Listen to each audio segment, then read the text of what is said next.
Guys, kalian ada yang suka makan gorengan nggak? Hati-hati ya, karena sekarang itu ada gorengan yang dimasak pakai plastik. Dan kalian harus bisa cari tahu cara bedainnya kayak gimana. Gorengan yang dimasak dengan menggunakan plastik ini bisa digunakan oleh oknum-oknum penjual gorengan untuk membuat nih minyaknya jadi tahan lebih lama beningnya. Karena kalau orang mau beli ngeliat minyaknya aja udah keruh, itu kan pasti udah males banget ya untuk beli. Dan yang kedua adalah biasanya dipakai untuk membuat gorengannya itu makin garing kayak gini walaupun udah siang hari, udah kayak 5-6 jam setelah digoreng. Nah, biasanya untuk membedakannya gini nih. Biasanya gorengan plastik kalau misalkan kalian udah diemin 2-3 jam itu kan biasanya agak melempem ya. Tapi ini tuh tetap garing banget. Terus cairannya itu biasanya masih lengket di tangan. Dan juga ada nih yang mengakibatkan di luar gorengannya itu ada lapisan bercak-bercak putih yang banyak banget. Kandungan zat kimia pada plastik itu bersifat karsinogen atau beracun. Karena emang gak layak untuk dikonsumsi manusia. Guys, ingat gak sih sempat ada beredar video kerupuk yang dibakar kayak gini dan katanya mengandung plastik? Bahaya gak ya? Jadi di 2015 lalu itu sempat beredar banyak banget video orang-orang itu ngebakar kerupuk-kerupuk kayak gini dan nyala kayak gini. Masa katanya mengandung plastik sih? Faktanya BPOM sendiri mengatakan kerupuk yang mirip sumbu minyak ini kalau dibakar pasti menyala.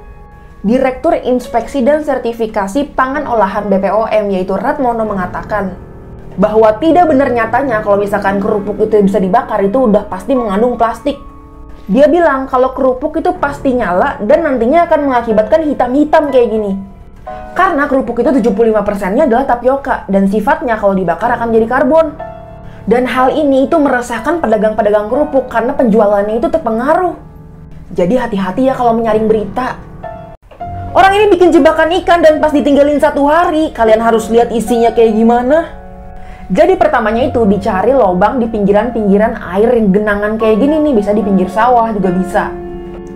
Nah setelah itu dibuat lubang yang dalam dan dibuat aliran kayak gini. Jadi nantinya pas dipasangin kayak gini, itu ikan segala macamnya itu punya jalan untuk masuk ke sini. Asli guys, ini cara pinter banget loh.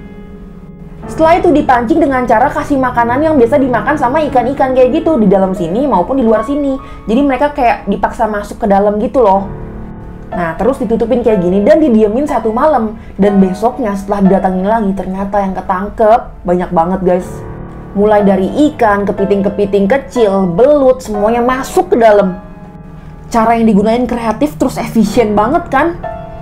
Cewek ini isi bensin malam-malam di tempat yang sepi banget dan kalian gak bakal nyangka endingnya kayak gimana, serem banget.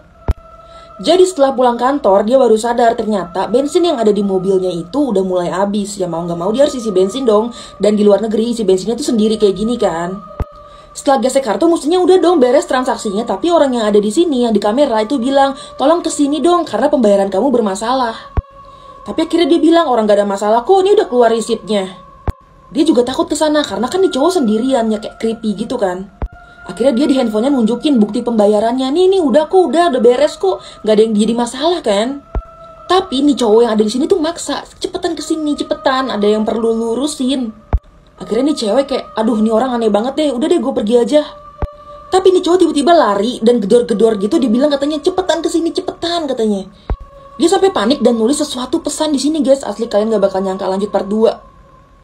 Akhirnya dia penasaran apa sih yang cowok ini tulis di kertas itu.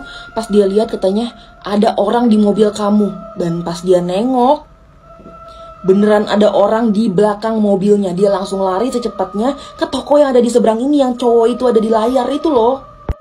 Dia di sini langsung ngumpet dan langsung pintu semua ditutup. Dan pas dia lihat CCTV ternyata cowok yang tadi ngomong itu udah ngawasin. Ada cowok yang tiba-tiba masuk ke dalam mobil dia lewat pintu belakang secara diam-diam pas dia isi bensin. Makanya cowok yang ada di intercom ini bilang suruh kesini. Tapi cewek itu kan takut awalnya. Langsung dipanggil polisi dan ternyata orang itu udah kabur nggak tahu kemana. Dan di sini dia terima kasih banget karena kalau nggak parah. Kenapa sih di Indonesia itu kalau nyetir di jalur kiri kayak gini? Padahal di luar negeri kayak di film-film tuh banyak ya yang pakai yang jalur kanan. Jadi sebenarnya di dunia itu lebih banyak yang menggunakan lajur kanan loh dibandingkan lajur kiri kayak di Indonesia ini. Lajur kanan itu bisa didominasi sama sebagian negara di Eropa dan kebanyakan negara di Amerika. Nah, Inggris itu jadi salah satu pencetus lajur kiri juga loh. Nah, dulu kesatria Inggris itu biasanya di sebelah kiri, kalau naik kuda, itu selalu pegang yang buat ngendalin kudanya. Dan sebelah kanan itu, karena kanan itu tangan yang dominan, makanya kanan itu bisa dipakai untuk pegang senjata. Ya karena senjatanya di kanan, makanya ngelibasnya yang ada di sebelah kanannya dong, dan dia harus jalan di lajur kiri. Nah, Indonesia sendiri itu sebenarnya dibawa sama Belanda yang udah pas masuk Indo, itu dia di sebelah kiri. Faktor lainnya itu ada negara-negara tetangga Indonesia yang persemakmuran Inggris nih, misalnya kayak Malaysia, Australia, yang menggunakan lajur kiri juga, jadinya kita ikutan. Apa yang akan terjadi kalau kalian nggak sengaja makan kecoa? Jadi menurut seorang dokter, kalau kalian menelan benda asing, dalam hal ini kecoa, itu akan dihancurkan oleh asam lambung. Jadi ya nggak usah begitu panik, karena masih aman. Pasti ada yang nanya nih, Kak, kan kecoa gede, nggak mungkin sampai ketelen, tapi kan ada anak kecoa. Dan yang harus kalian perhatiin, kecoa itu kan identik dengan binatang yang kotor ya, apalagi di rumah-rumah, dia kan bisa masuk ke solokan, ke lubang-lubang mana. Jadi memungkinkan banget kalau dia itu bawa bakteri, dan kalau kalian telan, bakterinya itu kan bakal masuk juga ke badan kalian kan. Dan biasanya ini mengganggu sistem pencernaan kalian. Jadi bisa terjadi mual, diare, dan lain-lain. Nah, tapi di berbagai negara, khususnya Asia, itu ada yang mengkonsumsi kecoa. Karena dianggap sebagai protein yang murah, tapi biasanya itu kecoa yang mereka makan, itu tuh diternakin, bukan kecoa yang asal sembarangan diambil. Dan tentunya dimasak dulu, kalian mau nggak? Gimana sih sebenarnya semut itu bisa nemu makanan yang jatuh berceceran dari meja makan kita, padahal sebelum itu nggak ada semut? Jadi gini, misalkan ada satu semut yang keluar dari sarang kayak random aja jalan-jalan gitu, dibantu sama indera penciuman dia yang emang tajam kan di bagian antenanya. Sambil jalan dia itu ngeluarin namanya cairan feromon, jadi sepanjang jalan tuh dia bikin track gitu. Nah setelah udah sampai makanan, dia ambil dong makanannya sedikit kayak gitu. Akhirnya dia pulang ngikutin alur feromon, cairan yang tadi keluar dari badan dia ini nih, ngikutin alurnya aja. Dan pas udah nyampe ke lobangnya, dia kasih tahu tuh teman-temannya, di sini ada makanan, ikutin aja feromon gua tadi tuh, ikutin aja alurnya. Udah deh, ramean nih satu kampung ngambil makanan yang jatuh dari meja makan kalian. Kalian di sini ada yang cadel nggak nih? Misalnya nggak bisa ngomong goleng, belantakan, jus jeluk. Ini kira-kira kenapa ya? Jadi cadel itu adalah salah satu gangguan pelafalan yang mengakibatkan orang itu nggak bisa berbicara huruf tertentu. Misalnya, ada yang nggak bisa ngomong huruf R, ada yang nggak bisa ngomong huruf Z, ada yang nggak bisa ngomong huruf S.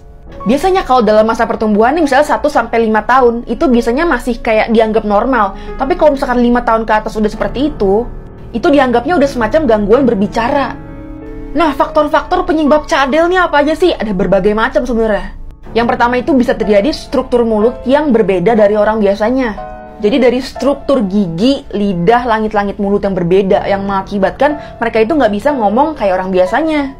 Ada juga nih yang namanya gangguan dysarthria, yaitu gangguan syaraf yang mengakibatkan lemahnya otot untuk berbicara. Dan juga ada akibat kebiasaan buruk dari kecil yang diterusin. Kamu lapel ya, dibiasain. Apa yang akan terjadi kalau kalian gak sengaja nelen nyamuk?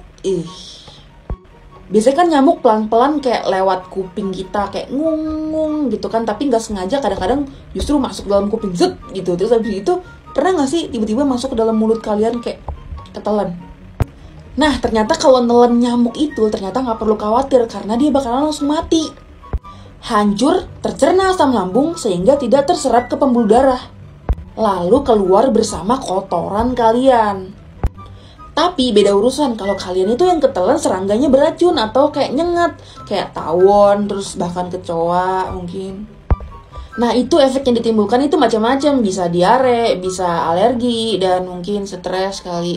Nelen kecoa ya kali nggak stres.